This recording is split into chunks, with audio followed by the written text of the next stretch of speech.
লেখাপড়া নাই, কিচ্ছু নাই, শুধু গায়ের জোরে সমাজের এলাকার ভদ্র মানুষদেরকে ওরা পাত্তাই দেয় না। আলিম ওলামা, হক্কানি পীর মাশায়েখ, কোরআন সুন্নাহওয়ালা, দিনদার, ফরহেজগার, নিরপরাধ, ওরা ওদেরকে মানুষই মনে করে না। গোটা পৃথিবীটা যেন ওদের, অথচ এই পৃথিবীর বৈধ নাগরিক একমাত্র ইমানদারেরা। জমিন কার? বাবার অবাধ্য সন্তান বাবার পৈতৃক সম্পদের মালিক হয়? বাবার অবদ্ধ সন্তান বাবার বাড়িতে কি জায়গা পায়? এই পৃথিবীতে সৃষ্টি করেছেন আল্লাহ। এই পৃথিবীর বৈধ নাগরিক একমাত্র ইমানদারেরা, যারা আল্লাহওয়ালা, দিনদার, নিরপরাধ, মাজলুমদের জন্য এই পৃথিবীর জমিন বৈধ। আর অপরাধী মানুষরা এই জমিনের জন্য অবৈধ। অপরাধী মানুষের এই জমিনের জন্য অবৈধ নাগরিক। কিন্তু আজ অবৈধ নাগরিকদের দাপটে বৈধ নাগরিকের এখন ঘর ছাড়া। রাসূল করিম সাল্লাল্লাহু আলাইহি ওয়াসাল্লাম বিভিন্ন দূতের মাধ্যমে বারবার ওদেরকে, জালেমদেরকে বুঝাবার চেষ্টা করছেন, আমরা যুদ্ধ করার জন্য আসি নাই। আল্লাহর নবী যতই বুঝান ওরা বুঝ পায় না, কেন রায় তো আগেই লেখা। কথা বুঝেননি? আপনি কি আসলে বুঝতেছেন? আমরা বসে বসে একটা হলো যে আমরা দুজন বসি একটা সিদ্ধান্তে আসি, যেটা নেয় এটা মেনে নিব। কিন্তু যখন আপনি সিদ্ধান্ত আগে নিয়ে নিবেন, আমার কোনো যৌক্তিক কথাও কি আপনার কানে যাবে? আমার কোনো যৌক্তিক কথা তো আপনি শুনবেনই না। রাসূল করিম সাল্লাল্লাহু আলাইহি ওয়াসাল্লাম বারবার বুঝাবার চেষ্টা করে, যখন ওদেরকে বুঝাতে পারছিলেন না, সর্বশেষ আল্লাহ নবী মক্কাবাসীকে বুঝাবার জন্য হযরত উসমান রাদিয়াল্লাহু তাআলা আনহুকে পাঠালেন। উসমান রাদিয়াল্লাহু তাআলা আনহু ধনী মানুষ, শিল্পপতি মানের সাহাবী, বড় মাপের ব্যবসায়ী সাহাবী। বর্তমানে মক্কায় যারা আল্লাহ নবীর কাফেলাকে বাধা দিচ্ছে, উসমান রাদিয়াল্লাহু তাআলা আনহুর আর্থিক সুবিধা ওরা ভোগ করেছে কোনো না কোনো ভাবে। আল্লাহ নবীর চিন্তা ছিল হযরত উসমানের প্রতি অন্তত ওরা অনার করবে, অন্তত উসমানকে ওরা সম্মান করবে। হযরত উসমানকে ওরা সম্মান করা তো পরে, উসমান রাদিয়াল্লাহু তাআলা আনহু মক্কাবাসীকে যখন জালেমদেরকে বুঝাবার জন্য গেলেন আল্লাহর নবীর পক্ষ থেকে, ওই জালেমেরা হযরত উসমান রাদিয়াল্লাহু তাআলা আনহুকে আটক করে রাখলো, গ্রেফতার করে ফেললো। নাউজুবিল্লাহ। হযরত উসমানের কোনো অপরাধ ছিল? গ্রেফতার হওয়ার মতো, আটক হওয়ার মতো কোনো অন্যায় কি তিনি করেছেন? এদিকে আল্লাহ নবী মক্কা থেকে 13 মাইল দূরে হুদায়বিয়ার প্রান্তরে সাহাবায়ে কেরাম সহ অবস্থান করছিলেন। উসমান রাদিয়াল্লাহু তাআলা আনহুকে ওরা গ্রেফতার করে আটক করে রাখলো। কিন্তু নবী যে জায়গায় অবস্থান করছেন সে জায়গায় একটা গুজব উঠলো যে হযরত উসমানকে মক্কার জালেমেরা হত্যা করেছে। আসলে কি করেনি? আল্লাহ নবীর কাছে যখন এই গুজবটা গেল উসমানকে ওরা হত্যা করেছে, আল্লাহ নবী এত রাগ হলেন, এত কঠোর সিদ্ধান্ত নিতে বাধ্য হলেন। আল্লাহ নবী 1400 জন সাহাবা সবাইকে একত্রিত করলেন, এক জায়গায় জমা করলেন। জমা করে একটা জ্বালাময় আবেগ প্রবণ ভাষণ দিলেন। আল্লাহ নবী ভাষণ দিয়ে বললেন, হজ এবার নয়, হজ পরে হবে, আগে ওসমান হত্যার প্রতিশোধ নেওয়া লাগবে। আল্লাহু আকবার বলবেন। আল্লাহ নবী সিদ্ধান্ত জানালেন, ওসমান হত্যার প্রতিশোধ নেওয়া ছাড়া ঘরে ফিরে যাব না, এই অন্যায়ের প্রতিবাদ করা ছাড়া মদিনায় ফিরে যাব না, ওসমান হত্যার প্রতিশোধ নেওয়া ছাড়া মদিনায় ফিরে যাব না। ওসমান হত্যার প্রতিশোধ নিতে গিয়ে যদি জীবন দেওয়া লাগে, যারা যারা জীবন দিতে পারবা তারা আমার হাতে হাত রেখে শপথ নেওয়া লাগবে। আপনারা কি মাঠে আছেন? সিদ্ধান্তটা সহজ না, অনেক কঠিন। একটু কল্পনা করেন, এখানে সাহাবীর সংখ্যা মাত্র 1400 জন, হাতে কোনো অস্ত্র নাই। আসার সময় যে রসদ এনেছিলেন, খাদ্য সামগ্রী এনেছিলেন, দীর্ঘদিন এই জায়গায় থাকার কারণে সে খাদ্য সামগ্রীও শেষ পর্যায়ে। আর যে মক্কাবাসীর বিরুদ্ধে লড়ার জন্য শপথ নিচ্ছেন, ওই মক্কাবাসীর একদম তাদের ঘরে বসে যুদ্ধ করতে পারবে। জনবলের অভাব নাই, অস্ত্র বলের অভাব নাই। জীবন দেওয়ার জন্য ওদের সাথে লড়াই করার সিদ্ধান্ত নেওয়া মানে ভীমরুলের চাকে ঢিল মারা। আমার ভাইয়েরা, এই অভিযানটা কি, এই শপথ নেওয়াটা কি ঝুঁকিপূর্ণ নয়? হ্যাঁ, কম ঝুঁকিপূর্ণ না বেশি ঝুঁকিপূর্ণ? আল্লাহ নবী সিদ্ধান্ত জানালেন, আবার শুনুন, ওসমান হত্যার প্রতিশোধ নেওয়ার জন্য যদি জীবন দেওয়া লাগে, যারা জীবন দিতে পারবা তারা আমার হাতে হাত রেখে শপথ নাও। আল্লাহর নবী একটা গাছের নিচে গিয়ে বসলেন। সাহাবায়ে কেরাম রিদওয়ানুল্লাহি তাআলা আলাইহিম আজমাইন একজন একজন করে আল্লাহর নবীর হাতে হাত রেখে শপথ নিলেন। সুবহানাল্লাহ। শপথ নিয়েছেন কি দেওয়ার জন্য? কথা বলেন। কার রাস্তায়? আল্লাহর রাস্তায় জীবন দেওয়ার জন্য জিহাদ করা, এটা শরীয়তে আছে না নাই? এটা নফল বিষয় না ফরজ বিষয়? এটা এত গুরুত্বপূর্ণ বিষয়, ওমরার মতো হজের মতো বিষয়ও কি হয়ে গেছে। ওমরা পরে আগে অন্যায়ের প্রতিবাদ করা লাগবে। সাহাবায়ে কেরাম 1400 জন যে আল্লাহর নবীর হাতে হাত রেখে শপথ নিলেন, যারা শপথ নিলেন, এই শপথ অনুষ্ঠানে যারা অংশগ্রহণ করলেন, আল্লাহ রাব্বুল আলামিন তাদের প্রতি এমন খুশি হয়ে গেলেন, কোরআন মজিদের এই সূরায় আল্লাহ রাব্বুল আলামিন ওই শপথে অংশগ্রহণকারীদের সুনাম সুখ্যাতি বয়ান করলেন। আল্লাহ রাব্বুল আলামিন বলেন, লাকাদ রাদিয়াল্লাহু আনিল মুমিনিনা ইয ইউবাইউনাকা তাহতাশ শাজারা। লাকাদ রাদিয়াল্লাহ, অবশ্যই আল্লাহ রাব্বুল আলামিন খুশি হয়ে গেলেন, রাজি হয়ে গিয়েছেন যারা রাসূলের হাতে হাত রেখে জীবন দেওয়ার জন্য শপথ নিল। এই মর্দে মুজাহিদদের প্রতি আমার আল্লাহ খুশি হয়ে গিয়েছে। সুবহানাল্লাহ। এবার আপনাদের কাছে আমার প্রশ্ন, জীবনের মালিক কে? আওয়াজ দিয়ে বলেন, হায়াতের মালিক কে? আরো জোরে বলেন।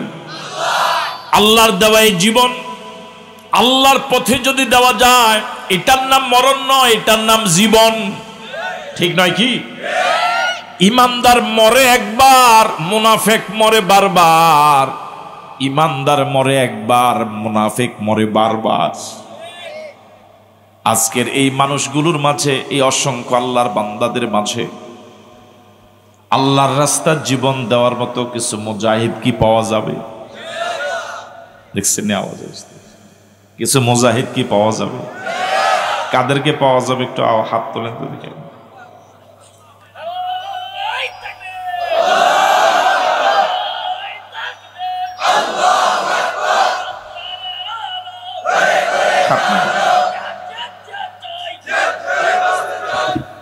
আমার ভাইয়েরা, 1400 জন সাহাবী যখন শপথ নিলেন জীবন দেওয়ার জন্য, এই ঘটনা মক্কার কাফের এবং মুশরিকদের অন্তরে এমন প্রকম্পন সৃষ্টি করেছে। এতদিন পর্যন্ত যারা আল্লাহর নবীর পক্ষ থেকে যে সকল লোকেরা কম্প্রোমাইজ করার জন্য একটা দুতিয়ালি করেছিল, তাদেরকে পাত্তা দিত না। রাসূল এবং সাহাবায়ে কেরামকে এতদিন যারা গুনতই না, এই শপথ নেওয়ার কারণে এবার ওদের অন্তরে কাঁপ শুরু হয়ে গিয়েছে। আল্লাহু আকবার বলুন। মক্কার জালেমরা চিন্তা করেছে, 1400 জনের বিশাল কাফেলা যখন জীবন দেওয়ার জন্য শপথ নিয়েছে, এদেরকে পরাজিত করা এত সহজ হবে না। আল্লাহু আকবার। যারা জীবন দেওয়ার জন্য ময়দানে নেমে যায়, এরা মরে না, বরং যারা বাঁচার জন্য ময়দান থেকে পালায় তারাই বেশি মরে। আছেন আপনারা? যারা জীবন দেওয়ার জন্য ময়দানে নামে তারা বেশি মরে না। হ্যাঁ, দেখেন না সারা পৃথিবীতে গ্রেফতার যারা হয়, অধিকাংশই রাস্তাত না নেমে গ্রেফতার।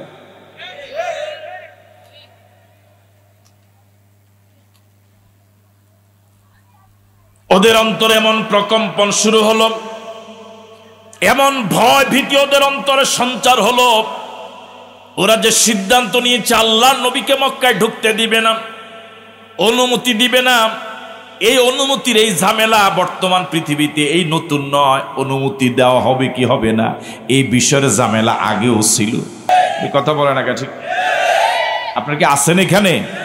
অনুমতির এই ঝামেলা, এটি ফুরান মামলা, এটি উত্তরাধিকার সূত্রে বর্তমানের এরা ফাইছে। বুঝতেছেন কথা? অমুকের অনুমতি দিব, অমুকের দিব না, অমুকে বৈধ, অমুকে বৈধ না।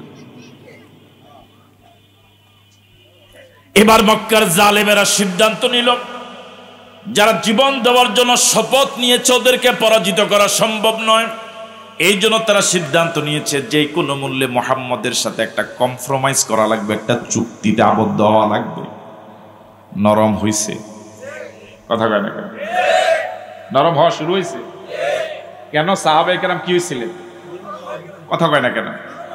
সাহাবায়ে কেরাম কঠিন সিদ্ধান্ত নেওয়ার কারণে তারা নরম হতে, এখনো একামতে দ্বীন ইসলামী আন্দোলন কোরআনের রাজ কায়েমের কর্মীরা যদি শক্ত অবস্থান নেয়, বাতিল মাতানত করতে বাধ্য হবে।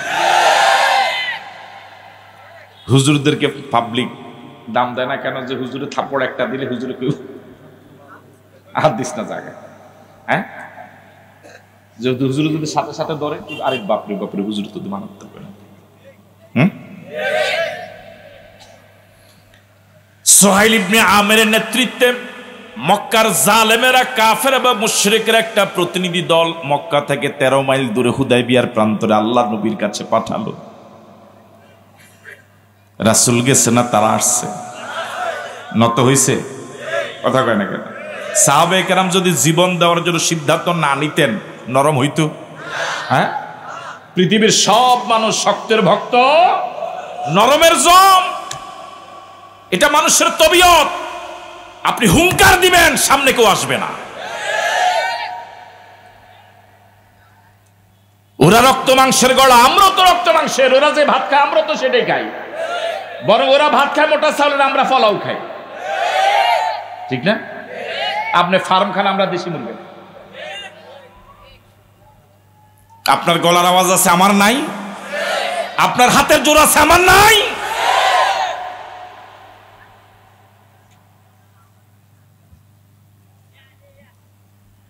এবার এসে আল্লাহর নবীর সামনে ওরা প্রস্তাব দিল সন্ধি করার জন্য, চুক্তি করার জন্য। আল্লাহর নবী তাদের এই প্রস্তাবে রাজি হয়ে গেলেন। আল্লাহ পাকের হুকুম আছে না নাই? এবার সন্ধি লেখার দায়িত্ব পড়ল হযরত আলী রাদিয়াল্লাহু তাআলা আনহুর হাতে। হযরত আলী রাদিয়াল্লাহু তাআলা আনহু সন্ধি লিখছেন। উভয় পক্ষ যেই বিষয় একমত হলেন সেটাই উনি লিখছেন। সন্ধির কাজ লেখা শেষ। বাহ্যত দৃষ্টিতে সন্ধিতে যতগুলো শর্ত ছিল সবগুলো শর্ত ছিল বাহ্যিক দৃষ্টিতে মুসলমানদের বিরুদ্ধে। এই জন্য সাহাবায়ে কেরাম সন্ধির শর্তগুলো মানতে খুব কষ্ট হচ্ছিল। সাহাবায়ে কেরাম কোনোভাবে মানতে পারছিলেন না। তাদের চিন্তা হলো, প্রায় 250 মাইল দূর থেকে কষ্টকর পথ পাড়ি দিয়ে মক্কায় ঢোকার জন্য সিদ্ধান্ত নিলাম। ওদের বাধার কারণে পারলাম না আল্লাহর ঘর তাওয়াফ করার জন্য। ওরা আমাদের সাহাবী ওসমানকে হত্যা করেছে, প্রতিশোধ নেওয়ার জন্য, জীবন দেওয়ার জন্য শপথ নিলাম। জীবন দেওয়ার শপথ অনুষ্ঠান করলাম, কিন্তু জীবন দেওয়ার ময়দান পেলাম না। এখন এই নতি স্বীকার করার সন্ধি কেন মানব? এই জন্য সাহাবায়ে কেরাম মানতে রাজি ছিলেন না। বিশেষ করে হযরত ওমর বড্ড রাগী মানুষ, প্রচন্ড মেজাজি মানুষ। সন্ধির শর্তগুলো তিনি কোনোভাবেই মানতে পারছিলেন না। সন্ধি লেখাকালীন সময় তিনি হয়রান হয়ে গেলেন, পেরেশান হয়ে দিক সেদিক ছুটাছুটি শুরু করলেন। হযরত আবু বকর সিদ্দিক রাদিয়াল্লাহু তাআলা আনহুর কাছে গিয়ে বারবার জিজ্ঞেস করছেন, ভাই আবু বকর, ইসলাম কি সত্য ধর্ম নয়? আবু বকর বললেন হ্যাঁ। হযরত ওমর জিজ্ঞেস করলেন, ওমর, আবু বকর নবী কি সত্য নবী নন? আবু বকর বললেন হ্যাঁ, তিনি তো সত্য নবী, ইসলামও সত্য ধর্ম। আবু বকর রাদিয়াল্লাহু তাআলা আনহু বলেন, ওমর, ঈমান গ্রহণ করার পরে কখনো তো তোমার মনে এমন সন্দেহ জাগে নাই, এখন এমন হঠাৎ এরকম প্রশ্ন কেন করছো? হযরত ওমর ফারুক রাদিয়াল্লাহু তাআলা আনহু তার মনের কথাটা বললেন, নবী যদি সত্য নবী হন, ইসলাম যদি সত্য ধর্ম হয়, তাহলে ওই বাতিল কাফেরদের সামনে মাথা নত কেন করব? আল্লাহু আকবার। সন্ধির কাজ সমাপ্ত হয়ে গেল, সন্ধি লেখা শেষ হয়ে গেল। সন্ধির মাঝে একটা শর্ত ছিল, এ বছর আপনারা মক্কায় ঢুকবেন না, আগামী বছর মক্কায় আসবেন হজ করার জন্য, সঙ্গে যতজন পারেন সবাইকে নিয়ে আসবেন, 3 দিন মক্কায় থাকবেন। কয় দিন? এই 3 দিন আপনাদের নিরাপত্তার জন্য আমরা মক্কাবাসী শহর ছেড়ে লোকালয়ে চলে যাব। আপনারা হজের কাজ নিরাপদে শান্তিমতো সমাপ্ত করার পর আমরা মক্কায় ঢুকব। এই বড় জালেমেরাও একদিনে 2 কর্মসূচি দেয় নাই। কথা কয় না, বুঝেন না মনের কথা? আসেন আপনার এখানে ঘুমান। সন্ধির একটা শর্ত ছিল, এই বছর আপনারা মক্কায় ঢুকতে পারবেন না, এই বছর মদিনায় চলে যাবেন, আগামী বছর মক্কায় আসবেন, সঙ্গে যতজন পারেন কোনো বাধা নাই, 3 দিন মক্কায় থাকবেন হজের কাজ সমাপ্ত করার জন্য। এই 3 দিন আপনাদের নিরাপত্তার জন্য আমরা শহর ছেড়ে লোকালয়ে চলে যাব। যদি আমরা শহরে থাকি, আপনারাও শহরে ঢোকেন, তাহলে কোনো না কোনো দুর্ঘটনা ঘটে আবার মারামারি লেগে যেতেও। এত বড় জালেমেরাও এতটুকু কমন সেন্স খরচ করছে। এই শর্তের আলোকে আল্লাহ নবী সন্ধি সমাপ্ত হওয়ার পর ফিরে যাচ্ছিলেন মদিনায়। আছেন আপনারা? সন্ধি সমাপ্ত হওয়ার পরে আল্লাহ নবী সন্ধির আলোকে, শর্তের আলোকে মদিনায় চলে যাচ্ছিলেন। মদিনায় যাওয়ার রওনা হওয়ার পরে মক্কা থেকে 25 মাইল দূরে যাওয়ার পরে, কয় মাইল দূরে? সন্ধি লেখা হয়েছিল কয় মাইল দূরে? সন্ধি লেখা হয়েছিল 13 মাইল দূরে। তাহলে 25 থেকে 13 গেলে আর কত? আর 12 মাইল। এখান থেকে 12 মাইল সামনে যাওয়ার পরে, মক্কা থেকে মোট 25 মাইল দূরে যাওয়ার পরে হযরত জিবরাইল আলাইহিস সালাতু ওয়াস সালাম 29 আয়াত সম্বলিত সূরা আল ফাতহ একসাথে নিয়ে আসলেন। আরো জোরে কোন সুবহানাল্লাহ। জিবরাইলের মাধ্যমে আল্লাহ রাব্বুল আলামিন মক্কা থেকে মদিনার পথে 25 মাইল যাওয়ার পরে 29 আয়াত সম্বলিত, 4 রুকু সম্বলিত, বর্তমানে যার ক্রমিক নাম্বার 48, সে 48 নম্বর সূরা একসাথে রব্বুল আলামিন জিবরাইলের মাধ্যমে রাসূলের কাছে উপহার দিলেন। এই 29 আয়াত সম্বলিত সূরাটা রব্বুল আলামিন শুরু করলেন যে আয়াত দিয়ে, সেটা হলো ইন্না ফাতাহনা লাকা ফাতহাম মুবিনা। নবী হে, এই সন্ধির শর্তগুলো বাহ্যত দৃষ্টিতে দেখা যায় আপনার জন্য পরাজয়, আমি আল্লাহ এই সন্ধির মাধ্যমে আপনাকে বিরাট বিজয় দিয়েছি। আরো জোরে কোন সুবহানাল্লাহ। মনোযোগ আছে আপনাদের? আবারও শুনুন, সূরাটা রব্বুল আলামিন শুরু করলেন ইন্না ফাতাহনা লাকা ফাতহাম মুবিনা। নবী হে, এই সন্ধির মাধ্যমে আমি আপনাকে একটা প্রকাশ্য বিজয় দিয়েছি। সুবহানাল্লাহ। আল্লাহ পাকের কথা কত পার্সেন্ট সঠিক? 100%। আপনারা আওয়াজ তো দেন নাই। কত পার্সেন্ট সঠিক? ওয়ামান নাসদাকু মিনাল্লাহি কিলা ওয়ামান নাসদাকু মিনাল্লাহি হাদিসা। আল্লাহ থেকে অধিক সত্যবাদী আর কে হতে পারে? আল্লাহু আকবার। আমার ভাইয়েরা, সন্ধির কারণে বাহ্যিক দৃষ্টিতে সাহাবায়ে কেরাম এই সন্ধিকে মানতে রাজি ছিলেন। সাহাবায়ে কেরামের মন ভালো না খারাপ? বিশেষ করে বেশি খারাপ কার? এই সূরা যখন নাজিল হলো, রাসূল করিম সাল্লাল্লাহু আলাইহি ওয়াসাল্লাম সব সাহাবায়ে কেরামকে ডেকে এক জায়গায় করলেন। বিশেষ করে হযরত ওমর বেশি রাগ করেছিলেন, তাকে ধরে পাশে বসালেন। এবার সাহাবায়ে কেরামকে বললেন, ও আমার সাথীরা, এই সন্ধির কারণে তোমরা আমার প্রতি রাগ করেছো, এই সন্ধির কারণে তোমরা গুসা করেছো, মনে করেছো এটা পরাজয়। বাতিলদের সামনে কেন মাথা নত করলাম? জীবন দেওয়ার জন্য তো শপথ নিয়েছিলাম, কেন বাতিলদের সামনে মাথা নত করলাম? তোমরা মনে করেছো এটা পরাজয়। দেখো শুনো, তোমার আল্লাহ এই সন্ধিকে কি বলেছে। তোমার আল্লাহ এই সন্ধিকে বলেছে এটা একটা বিরাট বিজয়। রাসূল করিম সাল্লাল্লাহু আলাইহি ওয়াসাল্লাম তখন সবার উদ্দেশ্যে সূরাটা তেলাওয়াত করে শোনালেন। সুবহানাল্লাহ, আরো জোরে কোন সুবহানাল্লাহ।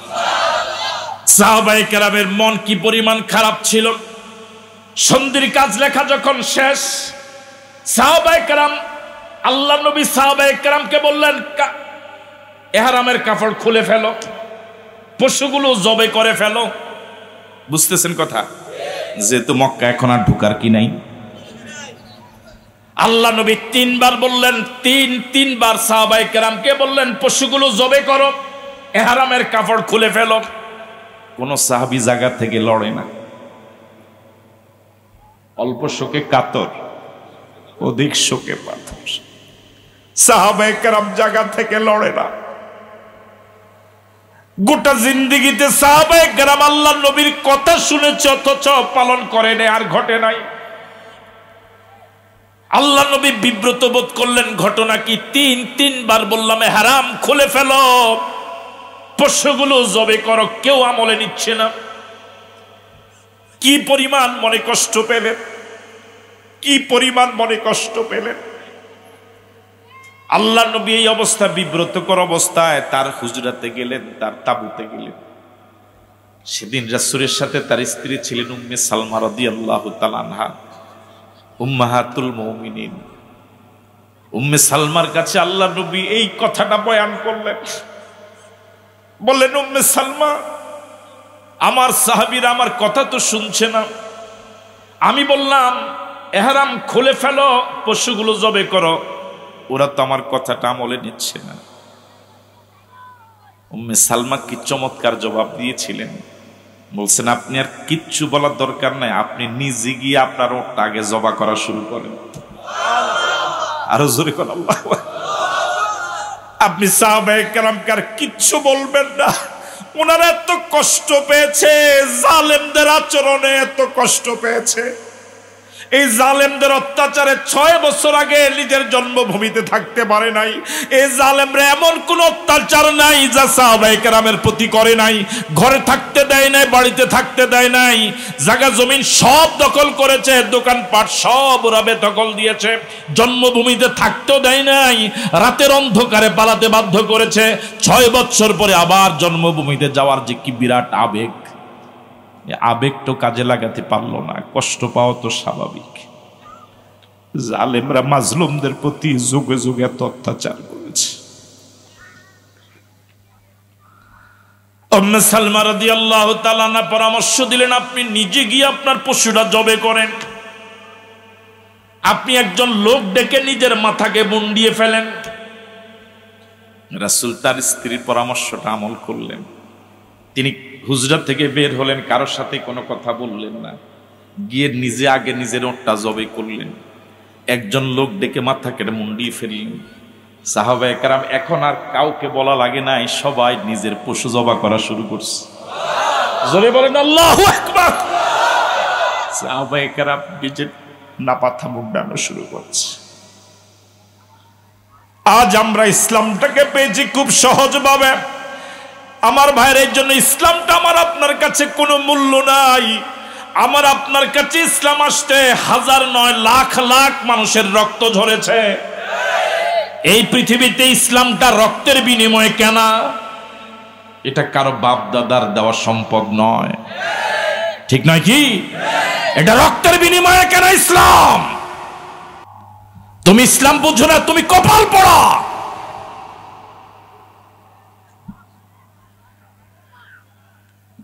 তুমি ইসলামের এই জাতীয় আলোচনায় রাজনীতির গন্ধ শুনো, গন্ধ পাও, কপাল পোড়া।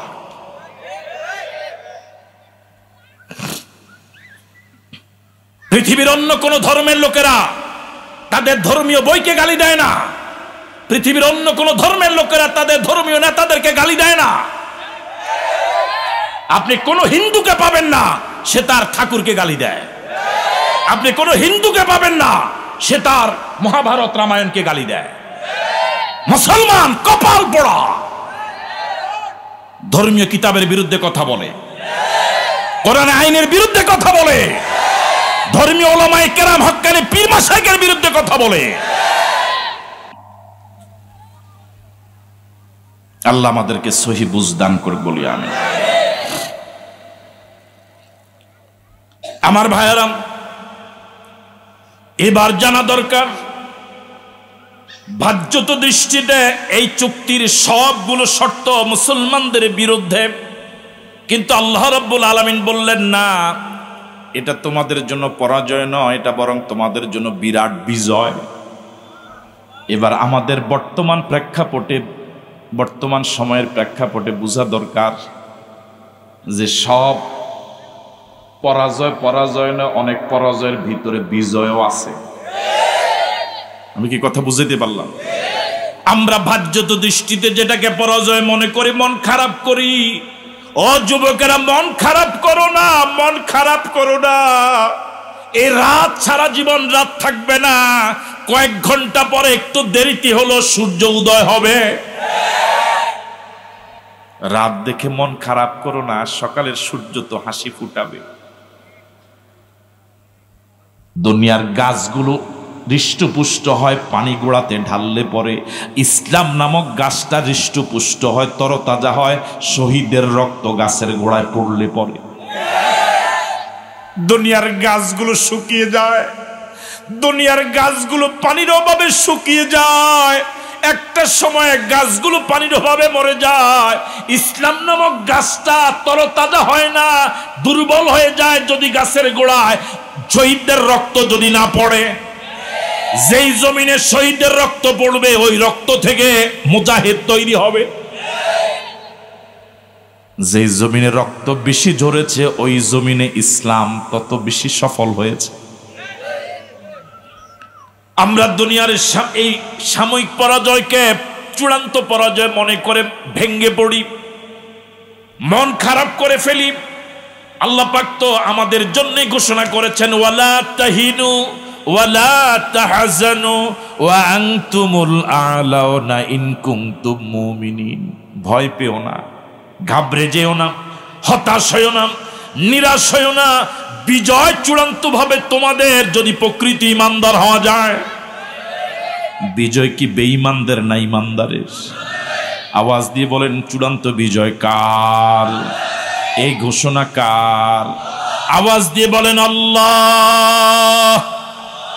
আরো জোরে বলুন আল্লাহ। আরেকবার বলুন আল্লাহ। আমার ভাইয়েরা, ঈমান বিরোধী যারা, ইসলাম বিরোধী নাস্তিক এবং মুরতাদ যারা, কোরআন সুন্নাহ বিরোধী যারা, হক্কানি উলামায়ে কেরাম পীর মাশায়েখ বিরোধী যারা, তাদের এই লম্প জম্প গোটা পৃথিবীতে সামান্য কয়েকদিনের, ঠিক নয় কি? কিন্তু চূড়ান্ত হাসি ইমানদারদের মুখেই মানায়। আল্লাহ, তুমি আমাদেরকে এমন ইমানদার বানাও যে ইমানদাররা চূড়ান্ত বিজয়ের মালা পরবে, বলি আমিন। আরো জোরে বলি আমিন। এবার আমরা বুঝার চেষ্টা করব, বাহ্যিক দৃষ্টিতে যেটা পরাজয় মনে হলো, এটা আবার চূড়ান্ত বিজয় হয় কিভাবে। বুঝেন এই কথা আমার ভাইয়েরা? এর প্রথম ব্যাখ্যা হলো, সাহাবায়ে কেরাম আল্লাহর নবীর সাথে রওনা হয়েছিলেন ৬ষ্ঠ হিজরিতে, মোট ১৪০০ জন। কয়জন? আরো জোরে কোন? এই চুক্তির একটা শর্ত ছিল, এই চুক্তির মেয়াদ হবে ১০ বছর। কয় বছর? এই ১০ বছর উভয়ের কাছে নিরাপদ থাকবে। মক্কা মদিনার কাছে নিরাপদ, মদিনা মক্কার কাছে নিরাপদ, কেউ কারো উপর আক্রমণ করবে না। এতদিন পর্যন্ত এই চুক্তি না থাকার কারণে মদিনা নামক রাষ্ট্রটা ছিল গোটা পৃথিবী ওদের কাছে সন্ত্রাসী রাষ্ট্র, নিষিদ্ধ রাষ্ট্র। কিন্তু এই চুক্তির মেয়াদ ১০ বছর হওয়ার কারণে এই ১০ বছরের জন্য বৈধ হয়ে গেছে। আল্লাহু আকবার বলবেন না? এতদিন পর্যন্ত মদিনার লোকেরা কোন এক জায়গায় প্রকাশ্যে যদি ৮-১০ জন বসে কথা বলতো, তাও ওই তথ্য সন্ত্রাসীরা বলতো গোপন বৈঠক। কথা কয় না কেন? যদি কোনো এক জায়গায় বসে কোরআন শরীফে বলতো জঙ্গি কিতাব, ঠিক নয় কি? কিন্তু এখন ১০ বছরের জন্য ওরাই লিখিত চুক্তিতে স্বাক্ষর করেছে, ওরা স্বীকৃতি দিয়েছে এই 10 বছর উভয়ের জন্য নিরাপদ। পৃথিবীর যেই কোনো দেশে, যেই কোনো জায়গায়, যেই কোনো সময় মদিনার সাহাবায়ে কেরাম গোটা পৃথিবীতে দাওয়াতি কাজের জন্য চষে বেড়াতে পারবে। আল্লাহু আকবার বলবেন। এই সুযোগটা সাহাবায়ে কেরাম এমন ভাবে কাজে লাগালেন, দাওয়াতের স্পিরিট এবং জজবা নিয়ে ময়দানে এমন ভাবে নেমে পড়লেন, ঘরে ঘরে, বাড়িতে বাড়িতে, শহরে বন্দরে, হাটে বাজারে, পথে প্রান্তরে, সর্বত্রই আল্লাহর বান্দাদেরকে আল্লাহর পথে দাওয়াত দেওয়া শুরু করলেন। আল্লাহু আকবার। যে জায়গায় নবুয়ত প্রাপ্তির পরে 6ষ্ঠ হিজরিতে মক্কায় ছিলেন 13 বছর, মদিনায় 6 বছর, মোট কত বছর? 19 বছরে আল্লাহ নবীর সাথে রওনা হলেন মাত্র 1400 জন। আর এই চুক্তির পরে 2 বছরের ব্যবধানে 8ম হিজরিতে রাসূল মক্কা বিজয়ের জন্য ঢুকলেন। এবার রাসূলের সাথে 10,000। আর আসতে কোন আল্লাহু আকবার। 19 বছরে যা হয় নাই 2 বছরে তা হয়েছে। ছোট বিজয় না বড় বিজয়? আরো জোরে বলেন। বুঝতেছেন কিছু? তাহলে সাময়িক কোন পরাজয় ভেঙে পড়া, মন খারাপ করা যাবে না। চূড়ান্ত বিজয় ইমানদারদের ইনশাআল্লাহ। আমার ভাইয়েরা 2 বছর আগে 6ষ্ঠ হিজরিতে ওরা আল্লাহর নবীকে মক্কায় ঢুকতে অনুমতি দিল না, বাধা দিয়েছিল, কত নাটক করেছেন। কিন্তু 2 বছর পরে 8ম হিজরিতে আল্লাহ নবী মক্কায় ঢুকছেন। একবার সঙ্গে 1 জন নয়, 2 জন নয়, কয় হাজার। এবার আর বাধা দেওয়া তো দূরের কথা, এবার আর মক্কায় থাকার সাহস হলো না। সকলে ঘর বাড়ি ছেলে পাড়াবা শুরু করেছে। বুঝেন না মনে কথা? মাত্র 2 বছর আগে যারা কি দিল? বাধা দিল, রেজিস্ট্রেশন, অনুমতি। কয় বছর আগে? মাত্র 2 বছর পরে রাসূল যখন মক্কায় ঢুকলেন 10,000। এবার মক্কার লোকেরা বাধাটাও তো দূরের কথা, সামনে দাঁড়াবার সাহস নাই। নিজের জন্মভূমিতে জালেমরা থাকতে পারে নাই, বরং মক্কা ছেড়ে, ঘর বাড়ি ছেড়ে, শুধু যে যেদিকে পারে। একজন বুড়ি মহিলা দৌড়াচ্ছে প্রাণপণে। আল্লাহ নবী সাহাবায়ে কেরামকে এলান করলেন, এক জায়গায় অবস্থান করো। চুলা বানাবা বেশি, চুলা বানাবা কম না? চুলা বানাবা বেশি, টয়লেট বানাবা কম? আল্লাহু আকবার বলবেন। বুঝেন না মনে হয়? চুলা বানাবা, টয়লেট বানাবা কম।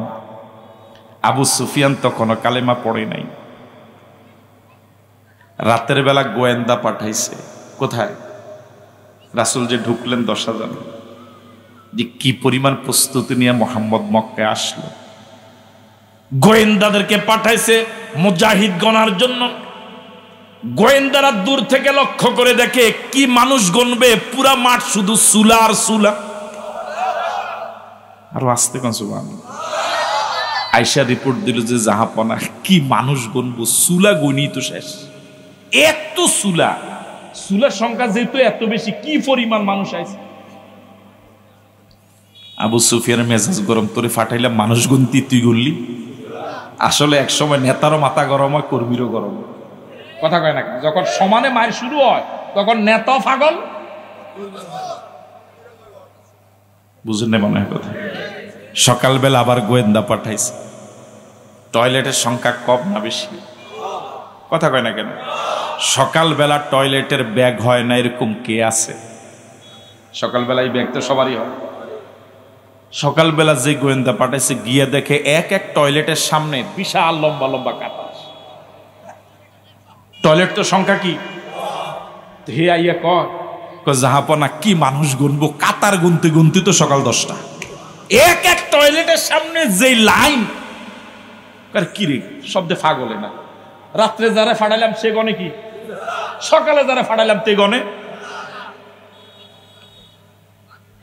আল্লাহু আকবার। আমার ভাইয়ারা, আবু সুফিয়ান এবার নিজে পাহাড়ের উপর উঠল। পাহাড়ের উপর উঠে আবু সুফিয়ান এবার দৃশ্য দেখছে, নিজে এবার চলে গেল ময়দানে। আবু সুফিয়ান এবার রাসূলের চাচাকে বলছে পাশে, তোমার ভাতিজা তো দেখি বাদশা হয়ে গেছে। চাচা বলছেন, না আবু সুফিয়ান, তোমার চোখ তোমার সাথে প্রতারণা করছে। আমার ভাতিজা বাদশা হয় নাই, আমার ভাতিজা যদি দুনিয়ার অন্য বাদশার মতো বাদশা হতো এতক্ষণ তোমার গর্দান দেহ। এটার নাম বাদশাহাত নয়, এটার নাম নবুয়ত। ওই যে দেখো না সাহাবায়ে কেরাম, আমার ভাতিজা মুহাম্মদ ওযু করে, সাহাবায়ে কেরাম ওযুর পানিগুলো মাটিতে পড়তে দেয় না, এর আগে ওযুর পানিগুলো নিয়ে কাড়াকাড়ি করে গায়ে মেখে ফেলে। আল্লাহু আকবার। এটার নাম বাদশাহাত নয়, এটার নাম নবুয়ত। মক্কার লোকেরা দিক বিদিক ছুটাছুটি শুরু করেছে, পাগল পারা হয়ে গিয়েছে। আমার ভাইয়েরা, আল্লাহ নবী বললেন যারা ঘরে আশ্রয় নিয়েছে তাদেরকে মারা যাবে না, নারী এবং শিশুর গায়ে আঘাত করা যাবে না, ফলদার বৃক্ষ কাটা যাবে না। আমি একটু ঘুরে দেখে আসি, এই জমিন থেকে ওরা আমাকে বঞ্চিত রেখেছে, দীর্ঘ 8 বছর আমাকে ঢুকতে দেয় নাই। আমার জন্মভূমিটা আমি একটু ঘুরে আসি, একটু দেখে আসি আমার জন্মভূমিটা। ছোট জয় না বিরাট বিজয়? আরো জোরে বলেন। এই জন্য আল্লাহ রাব্বুল আলামিন বলেন ইন্না ফাতাহনা লাকা ফাতহাম মুবিনা। নবী এই চুক্তির মাধ্যমে আমি আপনাকে ছোট বিজয় নয় বরং এক বিরাট বিজয় দিয়েছি। আপনার খুশি না বেজার? এই জন্য আওয়াজ দিয়ে বলেন আলহামদুলিল্লাহ। আরো জোরে বলেন আলহামদুলিল্লাহ। আরেকবার বলেন আলহামদুলিল্লাহ। আমার ভাইয়েরা, এই চুক্তির আরেকটা শর্ত ছিল, এই বছর আপনারা হজ করবেন না, আগামী বছর হজ করবেন। ঠিক নয় কি? মনে আছে তো আপনাদের? এতদিন পর্যন্ত ইসলাম যে একটা ধর্ম এরা পাত্তাই দিত না, এদের কাছে এদেরটাই ধর্ম আর সব বাদ। এখন এরা যেহেতু লিখিত চুক্তিতে স্বাক্ষর করেছে, একমত হয়েছে, আগামী বছর হজে আসবেন, 3 দিন থাকবেন, আমরা চলে যাব। আগামী বছর আল্লাহ নবী যে হজে আসবেন, আল্লাহ নবী ইসলামের নিয়ম অনুযায়ী হজ করবেন না ওদের নিয়ম অনুযায়ী? কথা বলে না কেন? তাহলে বোঝা গেল মক্কার কাফের এবং মুশরিকরা ইসলামও যে একটা ধর্ম এতদিন পাত্তা না দিলেও এই চুক্তির মাধ্যমে আজ লিখিত অনুমোদন দিয়েছে। বিজয় না? কথা বলে না কেন? পরাজয় না বিজয়? আমার ভাইয়েরা, এবার শুনুন আরো বিজয় কিভাবে। এতদিন পর্যন্ত মদিনা যে একটা রাষ্ট্র, এটা তারা গন্তই না, পাত্তাই দিত না। ছোট্ট একটা রাষ্ট্র, ওদের গায়ের জোর বেশি, ছোট্ট দলরে পাত্তায় দেয় না। রাস্তাতে যারা প্রাইভেট কার চালায়, বড় গাড়িওয়ালারা ছোট গাড়িরে পাত্তায় দেয় না, একেবারে প্লাস্টিক। কি কয়? আমরা কি আসেন না ঘুমানিয়ে নেই? হেলফারের ড্রাইভারে কয় ওস্তাদ বামে প্লাস্টিক। একটা গাড়ির দাম 50 লাখ, প্রাইভেট কার 30 লাখ, এটারে কি কয়?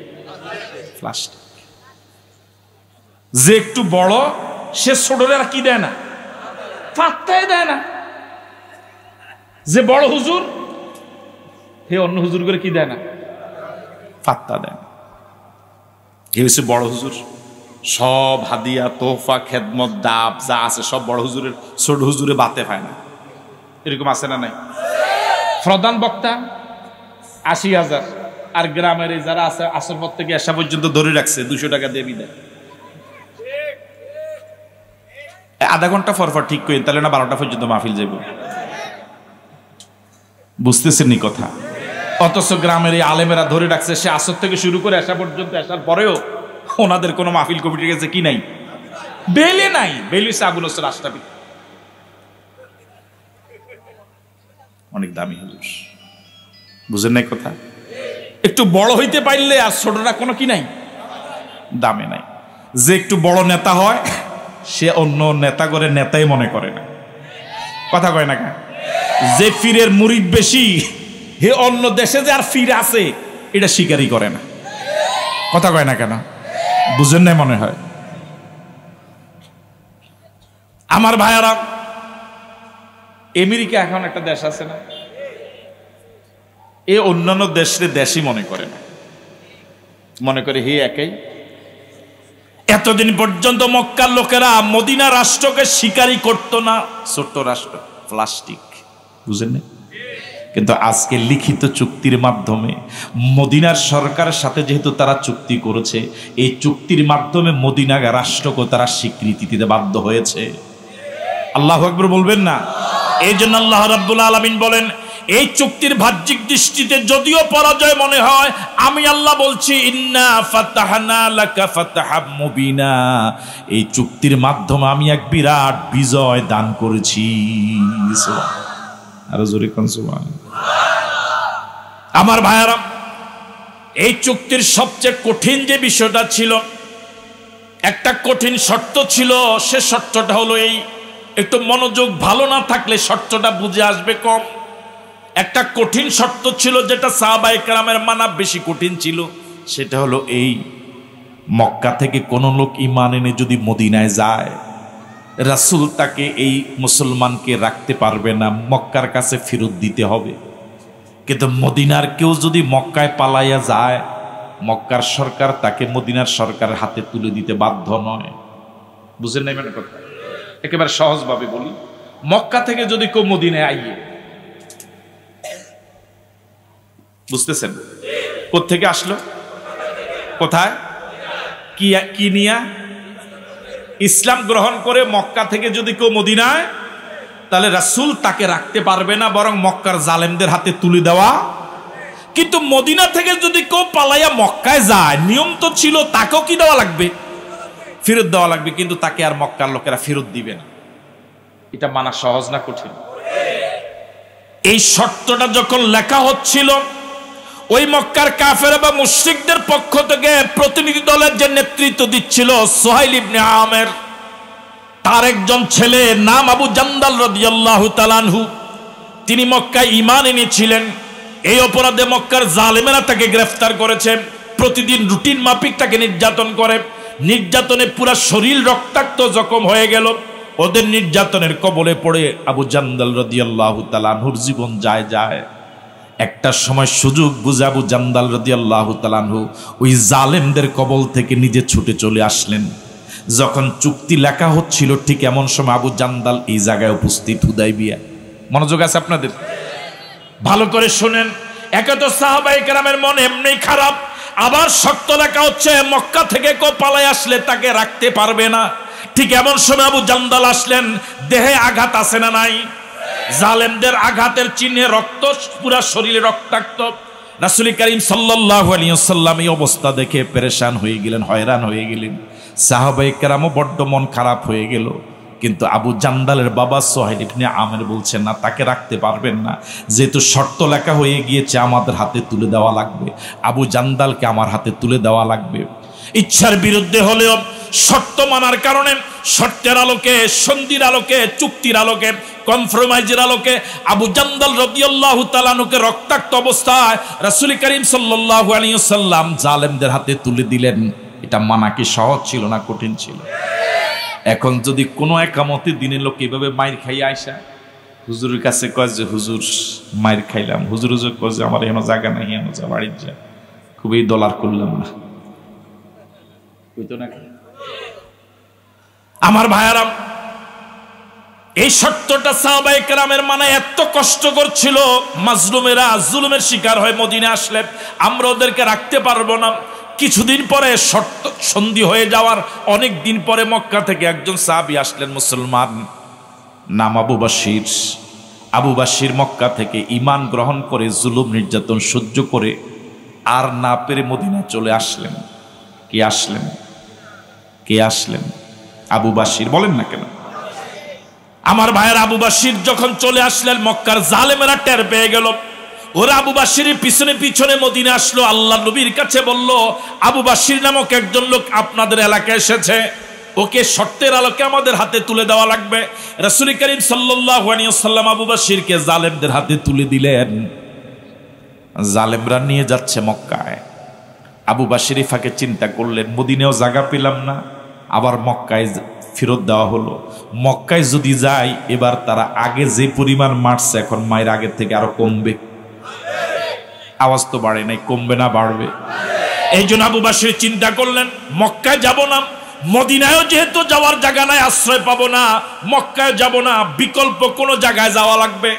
এই জন্য ওদের হাত থেকে কৌশলে আবু বাশির ছুটে গেলেন। ছুটে গিয়া নিজস্ব পরিকল্পনায় সাগরে পাড়ে যে জায়গায় কোনো জনমানুষ নাই, কোনো বসতি নাই, কোনো ঘর বাড়ি নাই, কোনো গাছপালা তরুলতা নাই, আবু বকর রাদিয়াল্লাহু তাআলা একা গিয়ে সাগরে পাড়ে তৃতীয় একটা বিকল্প জায়গা চয়েস করে বসবাস শুরু করলেন। এখন জায়গা হলো মোট কয়টা? একটা হলো মক্কা, একটা হলো মদিনা, আর একটা হলো আবু বকরের পাড়া বলেন, মহল্লা বলেন, যাই বলেন।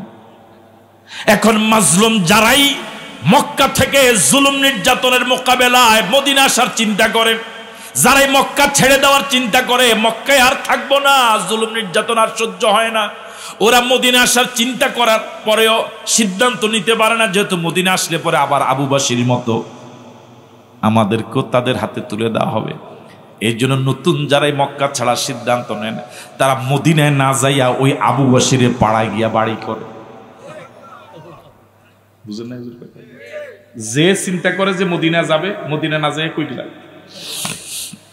আবু বকর ওইখানে যেতে যেতে মোট এরকম মাজলুমের সংখ্যা দাঁড়ানো 70 জন। কয়জন? আরো আসতে করে। এখন মক্কার এই জালেমেরা প্রতি বছর 2 বার ব্যবসার জন্য পৃথিবীর বিভিন্ন এলাকায় যায় এই সাগর দিয়া।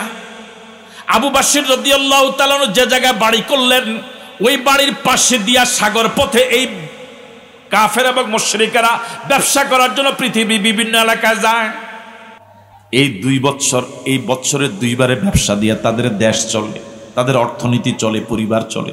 যদি ব্যবসায় মাইর খায়, গোটা দেশ অর্থনীতিতে স্থবির হয়ে যাবে। এই ব্যবসাটা কম গুরুত্বপূর্ণ না বেশি গুরুত্বপূর্ণ? এবার আপনাদের কাছে আমার বিচার, যারা জালেমদের, যে জালেমদের অত্যাচার আবু বকর এলাকায় থাকতে পারলো না, মদিনায় গিয়া যাওয়ার পরও তারা ধরে নিয়ে আসলো, এখনো তো পৃথিবীর বিভিন্ন জালেমেরা ধরে ধরে হাত ধরে ধরে দিয়ে দেয়। কথা কয় না? ঠিক কিনা? আপনি যে এক জায়গায় ফলাইবেন এই সুযোগও নেই। হুজুর আপনি আসেন নি না, এই সুযোগও নাই। আমার ভাইয়ারা, এই ব্যবসা, এই বণিক দল যখন সাগর পথে বিভিন্ন দেশে যাওয়ার জন্য চিন্তা করে, এই মাজলুমেরা এবার বাধা দেওয়া দরকার না এমনি ছেড়ে দেওয়া দরকার? কথা কয় না কেন? আপনি হইলে কি করতেন? বাধা দিতেন না? সাহাবায়ে কেরাম রিদওয়ানুল্লাহি তাআলা আলাইহিম আজমাইন ওই জালেমদের বাণিজ্য দলের উপরে, বণিক দলের উপরে আক্রমণ করা শুরু করে। আল্লাহু আকবার! ওদের আক্রমণে এই কাফের এবং মুশরিকরা ব্যবসার জন্য স্বাভাবিক পথে আর যেতে পারে না, মারাত্মক বাধাগ্রস্ত হয়ে ওদের অর্থনৈতিক অবস্থা স্থবির হয়ে যায়, গোটা দেশের অর্থনৈতিক অবস্থা পঙ্গু হয়ে যাওয়ার পথে। শেষ পর্যন্ত মক্কার কাফের এবং মুশরিকরা বসে সম্মিলিতভাবে সিদ্ধান্ত নিয়ে আল্লাহর নবীর কাছে সে দরখাস্ত করে, ইয়া রাসূলুল্লাহ, সন্ধির জায়গা সন্ধি আমনে গুনে লইয়াইয়েন। বুঝেন না মনে হয় কথা? সন্ধির জায়গা এটা থাক, আমনে এই 70 জন রে। আল্লাহ যে বললেন ইন্না ফাতাহনা লাকা ফাতাহাম মুবিনা, আপাতত পরাজয় মনে হলেও, আপাতত আবু জান্দালকে ওই জালেমদের হাতে রক্তাক্ত অবস্থায় ফিরত দেওয়াটা, মেনে নেওয়াটা কষ্টকর হলেও, আবু বকরকে ওই জালেমদের হাতে আবার তুলে দেওয়া, এটা মেনে নেওয়া কষ্টকর হলেও, এই জুলুম স্বীকার করার পরে, এই কষ্টটা স্বীকার করার কিছুদিন পরেই এই মাজলুমদের মুখে বিজয়ের হাসি ফুটছে। ফুটে নাই? তাহলে চূড়ান্ত বিজয় কার? আরো জোরে বলেন, চূড়ান্ত বিজয় কার? সুতরাং মন খারাপ করা যাবে না, ভেঙ্গে পড়া যাবে না, হতাশ হওয়া যাবে না, নিরাশ হওয়া যাবে না। আল্লাহু আকবার স্লোগানের সাথে একাত্মতা ঘোষণা করা লাগবে। রাজি আছি? জমিন কার? আল্লাহর জমিন, আল্লাহর আইনে চলা দরকার। দুনিয়ার কোন মানুষের তন্ত্র মন্ত্র দিয়া দেশে শান্তি আসবে না। এই পৃথিবীতে যতদিন না আল্লাহর আইন কায়েম না হবে, ততদিন মানুষ শান্তিতে থাকতে পারবে না। এই পৃথিবীতে একটা গরুর আইন মানে না, একটা গাধার আইন মানে না, একটা ছাগল আর একটা ছাগলের আইন মানে না, একটা বিড়াল আর একটা বিড়ালের আইন মানে না, একটা সাপ আর একটা সাপের আইন মানে না। আশরাফুল মাখলুকাত মানুষ, সৃষ্টির সেরা জীব মানুষ, আরেকজন মানুষের বানানো আইনের সামনে মাথা নত করে ওর আইনে চলে। বরং যারা আল্লাহর আইনের কথা বলে, এরা তাদের বিরুদ্ধে ফতুয়া দেয়। কথা বলে ঠিক নয় কি? এই জন্য সিদ্ধান্ত নিতে হবে, জমিন আল্লাহর আইন চলবে। আল্লাহ রাজি আছি? এই কথা বলার জন্য, এই আন্দোলন করার জন্য যদি যা করা দরকার তাই করতে হবে। এই জমিন কারো বাবার নয়। এই দেশে একামতের দিনে লোকেরা পরগাছা নয়, ভেসে আসা মানুষ নয়। এই জমিন আমাদের, এই জমিন আল্লাহওয়ালাদের। আল্লাহওয়ালারাই ছিল, আল্লাহওয়ালারাই থাকবে ইনশাআল্লাহ। রাজি আছি? আমরা কি সিদ্ধান্ত নিতে পারি আল্লাহর জমিন, আল্লাহর দ্বীন কায়েমের জন্য যা করা দরকার ইনশাআল্লাহ করব? জমিন কার? আইন চলা দরকার কার? এই কথা যারা যারা রাজি আবার একটু হাত তুলে দেখান তো দেখি।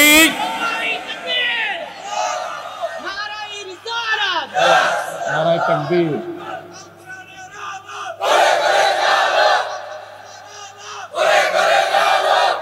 আল্লাহ কবুল করুক, বলি আমিন। আমরা এই দেশের জন্য দোয়া করি, আল্লাহ আমাদের পৃথিবীর আর কোনো জায়গায় যাওয়ার জায়গা নাই।